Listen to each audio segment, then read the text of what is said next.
Hoy, mandar un mensaje, hacer una videollamada o ver una película en streaming parece algo instantáneo. Pero detrás de cada acción digital existe una infraestructura física extensa y crítica que permite que la información viaje por Chile y nos conecte con el mundo. En este capítulo recorreremos esa ruta invisible y entenderemos su evolución, desde el telégrafo hasta uno de los proyectos más importantes de conectividad del país, el cable Prat de GTD, una fibra óptica submarina que une Arica con Puerto Montt.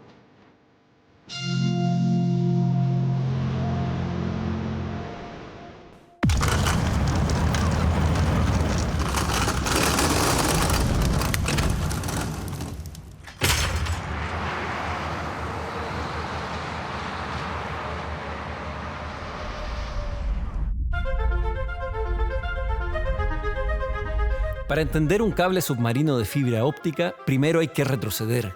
Mucho antes de Internet, de los teléfonos móviles o de los data centers, la humanidad ya buscaba formas de enviar mensajes a distancia. Esa historia está reunida en Valdivia, en el Museo de las Telecomunicaciones de Telsur. Estamos en Valdivia, donde vinimos a conocer el Museo de las Telecomunicaciones de Telsur, que es un lugar espectacular para poder explicarle a ustedes en sus casas la historia de las telecomunicaciones, desde el telégrafo hasta la fibra óptica.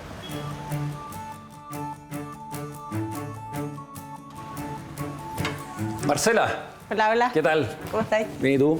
Bien, bien, gracias. Qué bueno, muchas gracias por recibirnos acá en este Bienvenido. hermoso museo.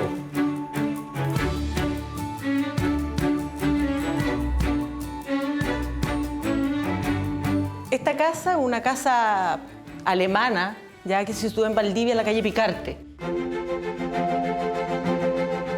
Y en el 95, más o menos, por el crecimiento de la ciudad y el flujo vehicular, se decide que el puente calle-calle se tiene que ampliar. Y en ese momento la casa tenía que derribarse. Y un sacerdote, don Gabriel Guarda, que era arquitecto y además historiador, él dice, no se puede perder este patrimonio.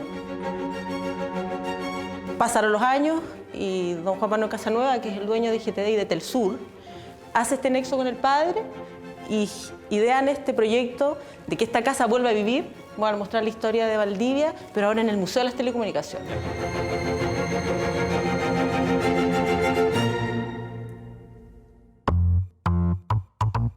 La comunicación siempre ha tenido el mismo desafío. Convertir una idea en una señal, hacer que viaje y luego reconstruirla al otro lado. Primero fueron mensajeros, nudos, señales visuales. Después, la distancia comenzó a vencerse con sistemas cada vez más complejos. Parte acá con el imperio, el camino de Link y los Chasqui. Ellos se comunicaban a través de nudos, ¿ya? Y así podían contar. Así iban contando cuántos sacos llevaban, no sé si... Ya, sacos de maíz, camarón seco, papas, maíz. Algo así, ¿no es cierto? Claro, más o menos. Ya, y cada uno tenía un sistema de nudos que iba representando las cantidades. Las cantidades. Y así podías ir diciendo, oye, ¿qué es lo que estabas llevando?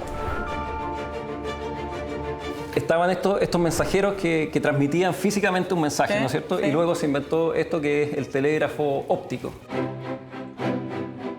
Básicamente tú comunicas a través de señas y tienes un alfabeto, pero en lenguaje para que tú puedas comunicarte a distancia. Claro, es visual, o sea, tenías estas torres, Y con les dabas formas y eso significaba en este caso una letra. Exacto. Ya. Y acá igual es increíble que la distancia entre las torres era de 15 kilómetros, o sea, tú podías repetir esto y cubrir Exacto. bastante distancia. Mira, al principio cada figura representa una letra, pero la lentitud de transmisión del mensaje llevó a crear un código. Claro, alguna figura pasó a representar una palabra. Exacto. El gran salto ocurre cuando la comunicación deja de depender de la vista o del traslado físico de un mensaje y comienza a viajar como electricidad. Con el telégrafo, la información se transforma en pulsos eléctricos que recorren un cable. Bueno, aquí podemos ver un telégrafo muy antiguo que básicamente lo que hace el operador acá era abrir y cerrar un circuito eléctrico, ¿no es cierto? Tal cual. Cada vez que el operador cerraba esto, se generaba un impulso eléctrico que viajaba por un cable de cobre hasta un receptor. Y esto fue útil porque resolvió la distancia, resolvió la velocidad de transmisión del mensaje, pero no la calidad del mensaje. O sea, solamente podíamos enviar algunas palabras. Totalmente, pero claro. no se escuchaba la voz, no se podía mandar una imagen, ni tampoco mensajes muy complejos. Después del telégrafo vino otro cambio fundamental. La voz humana también podía transformarse en una señal eléctrica. Así nació la telefonía moderna, con centrales operadoras y redes de cobre que comenzaron a conectar ciudades completas. Cuando uno habla, genera una onda sonora que viaja por el aire, que mueve una membrana que está detrás de esto, y al moverse esa membrana genera una corriente eléctrica que viaja por un cable y que llega a una central telefónica como esta, que es muy antigua, ¿no es cierto? Sí. Aquí se empezaron a hacer las telefonistas, ¿ya? Donde tú de un centro de llamados pedías una comunicación y esta telefonista iba conectando, te conectaba con el número de destino. No existía el discado directo que tenemos nosotros hoy día, que apretas un número y te conectas. No, claro. Tenía que haber una persona que te hacía la conexión. Buenas tardes. ¿Me podría comunicar, por favor, con el número 25? Pero por supuesto, señor, no faltaba más. Buenas noches, ¿con quién hablo? Buenas noches, Herr Spengmüller. Usted habla con Herr Frey. Y esta señora entonces conectaba un teléfono con el del receptor. Tal cual. La corriente seguía por ese cable hasta el receptor y el receptor, que es este de acá, Levantar el teléfono. claro, levantaba el teléfono y aquí hay un parlante que vuelve a hacer el cambio desde la corriente eléctrica, hace vibrar una membrana que genera el sonido que escuchamos nosotros por el otro lado del teléfono. Durante décadas, las telecomunicaciones viajaron principalmente por redes de cobre. Pero el verdadero salto digital aparece cuando la información comienza a convertirse en datos, ceros y unos. La voz, los textos, las imágenes y los videos podían codificarse y viajar por una red.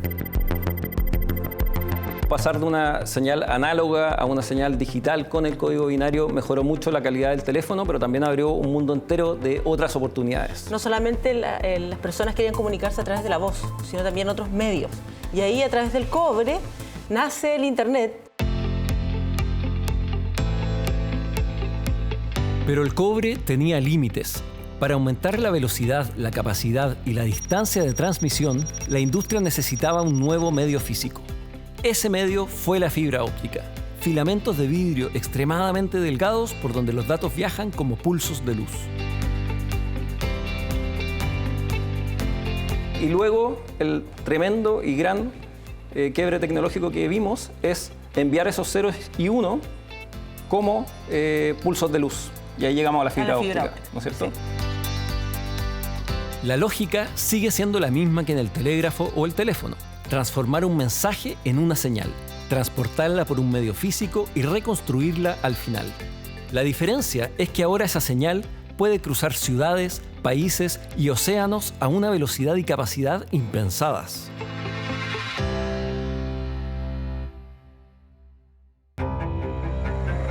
Para entender cómo funciona la fibra óptica y las comunicaciones modernas, pensemos en algo cotidiano: enviar un mensaje de voz por WhatsApp desde Chile a Alemania, por ejemplo. Cuando hablo, el micrófono del teléfono captura mi voz y la transforma en una señal eléctrica. Luego, esa señal se digitaliza, se convierte en datos formados por combinaciones de ceros y unos. Desde el teléfono, esos datos viajan como ondas de radio hasta una antena cercana. Desde ahí, entran a la red de telecomunicaciones y comienzan su recorrido por Internet, pasando por routers, centros de datos y redes de transporte. En gran parte de ese viaje, la información se mueve por fibra óptica, filamentos muy delgados que transmiten señales de luz a gran velocidad. En simple, esos ceros y unos pueden representarse como pulsos de luz. Luz para un 1, ausencia de luz para un 0. Así, millones de datos cruzan ciudades, países y océanos por cables terrestres y submarinos. Al llegar cerca del destino, el proceso se invierte. La información vuelve a viajar por radio hasta el teléfono de mi amigo, que reconstruye esos datos como sonido. Y en pocos segundos, mi voz aparece al otro lado del mundo.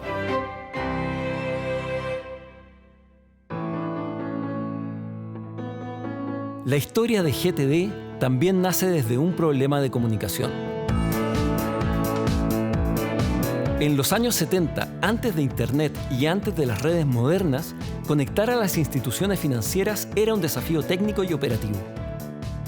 Entonces se me ocurrió otra feliz idea de hacer una compañía de teléfonos privada para conectar las mesas de dinero de los bancos, de manera que marcando 3 números con un guía de teléfono muy elemental pudieran comunicarse entre sí. Esto es comunicaciones capítulos, que igual que índice es por mi afición a la lectura que le puse esos nombres.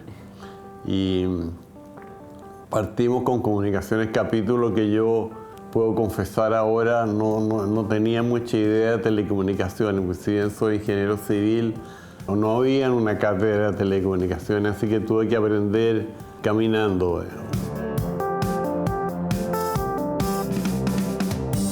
Usábamos líneas de la compañía de teléfono Chile, líneas físicas. Pero a poco transcurrir pasó lo que le pasa a muchos en su vida normal.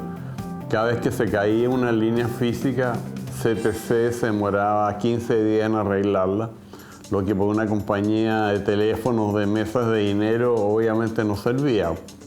De pura indignación, un día mirando, dije ya vamos a construir ductos nosotros. Yo tenía una concesión que nos permitía operar como compañía de teléfono y que incluía la posibilidad de tender ductos. Entonces ahí construimos los primeros ductos y pusimos cable multipar de cobre. Empezamos a iluminar, como se dice, la red y le ofrecíamos 64 kilobits por segundo, que kilobit ya no existe, digamos, como. Y cuando estaban muy apurados, poníamos 2 pares de cobre y le damos 128 kilobits por segundo, que era la velocidad del rayo. Y ahí creamos teleductos ya con la construcción de los ductos. Desde esas primeras redes de cobre, GTD comenzó a mirar hacia la fibra óptica como el futuro de las telecomunicaciones. Primero en redes urbanas, después en redes nacionales y finalmente en infraestructura submarina. Decidimos que había que estudiar el tema de fibra óptica y yo me dediqué a buscar proveedores. Finalmente contratamos una empresa en Estados Unidos que en 1982 nos instaló y enseñó a los técnicos nuestros cómo manejar la fibra óptica, que nadie tenía idea. Entonces construimos la primera usando los mismos ductos que habíamos usado para el cable multipar de cobre, pusimos fibra óptica y empezamos a dar servicios a 2 megas, 10 megas, que eso era ya lo más moderno que existía.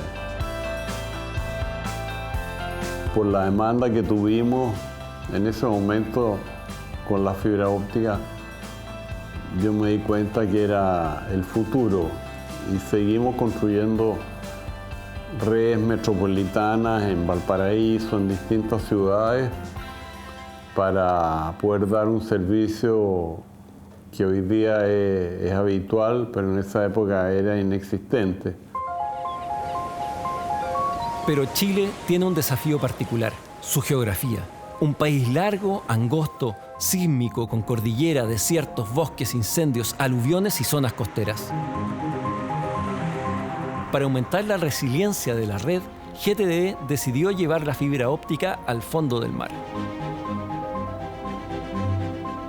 Estuve pensando qué es lo que podemos hacer, digamos. Siempre uno como emprendedor tiene que estar pensando en el futuro. Entonces, bueno, hagamos un cable submarino desde Arica a Puerto Montt, tal cual así. Es una inversión grande que no sabemos todavía cuánto.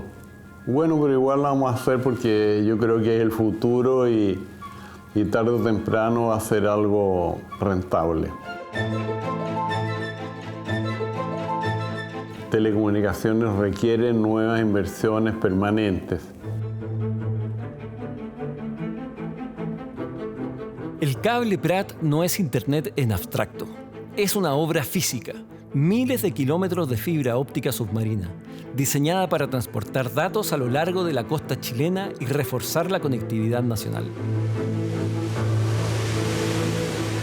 tuve la linda responsabilidad de asumir el liderazgo del proyecto como jefe de proyecto y gestionarlo desde el término de la fase de planificación, la fase de preparación, instalación y entrega finalmente de operaciones. Bueno, el cable Prat es infraestructura de fibra óptica submarina que tiene una longitud total de 3.500 kilómetros, conecta desde Arica hasta Puerto Montt, aterrizando en 12 ciudades costeras y con una totalidad de 11 segmentos: Arica, Iquique, Tocopilla, Antofagasta, Caldera, La Serena, Concón, donde estamos ahora, Cartagena, Constitución, Concepción, Puerto Saavedra, Puerto Montt.